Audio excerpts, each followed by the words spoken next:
Assalamualaikum warahmatullahi wabarakatuh.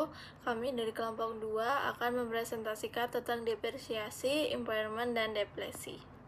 Kelompok kami beranggotakan 4 orang. Yang pertama ada Farel Altair, kemudian ada Muhammad Faiz, yang kedua ada Dinda Naila, dan yang terakhir saya Ahmad Aulia. Slide ini menjelaskan beberapa metode depresiasi atau penyusutan aset tetap. Metode garis lurus menghitung penyusutan dengan jumlah yang sama setiap periode.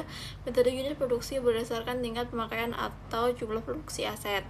Nah, untuk metode SID menggunakan percepatan, jadi beban penyusutan lebih besar di awal. Sedangkan declining balance juga metode percepatan dengan menghitung penyusutan dari nilai buku aset.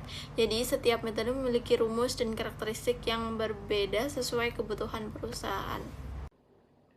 Baik, selanjutnya isu khusus depresiasi. Depresiasi komponen yaitu menggunakan pisahan komponen signifikan lalu susutkan masing-masing.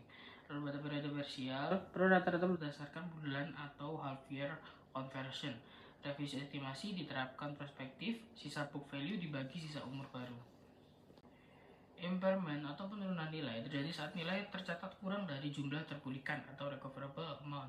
Jumlah terpulihkan sama dengan tertinggi dari nilai wajar dikurangi biaya jual atau FV dikurangi CTS. Nilai pakai PV arus kas masa depan. Proses impairment mengecek indikator penurunan, menghitung recoverable amount. Jika tercatat lebih dari recoverable, maka impairment loss. Kemudian adalah depresi sumber daya alam. Nah, depresi sendiri adalah alokasi biaya sumber daya alam ke periode pengambilan. Rumusnya adalah total biaya dikurang residu dibagi dengan total estimasi unit.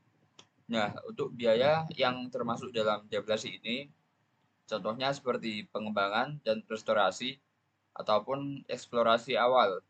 Ini bisa kapital atau expense. Selanjutnya adalah revaluasi aset. Nah, dalam revaluasi aset ini ada dua model yang diizinkan oleh IFRS.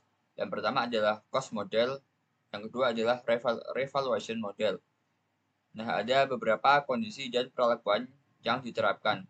Yang pertama adalah saat kondisi kenaikan nilai, maka diperlakukan sebagai pengurangan harga perolehan. Kemudian, kalau kondisinya itu saat penurunan di bawah historical cost, maka perlakuannya adalah dicatat sebesar nilai sekarang, lalu bunga diakui dengan metode efektif. Dan terakhir adalah kondisi saat pemulihan penurunan sebelumnya. Perlakuannya adalah alokasi harga berdasar nilai wajar relatif setiap aset. Selanjutnya pada slide ini dijelaskan bahwa aset tetap di neraca disajikan sebesar harga perolehan dikurangi akumulasi depresiasi dan impairment. Selain itu, terdapat beberapa rasio analisis seperti asset turnover untuk mengukur efektivitas penggunaan aset, profit margin untuk melihat kemampuan menghasilkan laba, dan ROA untuk mengukur keuntungan dari total aset perusahaan. Sekian presentasi dari kami, kurang lebihnya mohon maaf. Wassalamualaikum warahmatullahi wabarakatuh.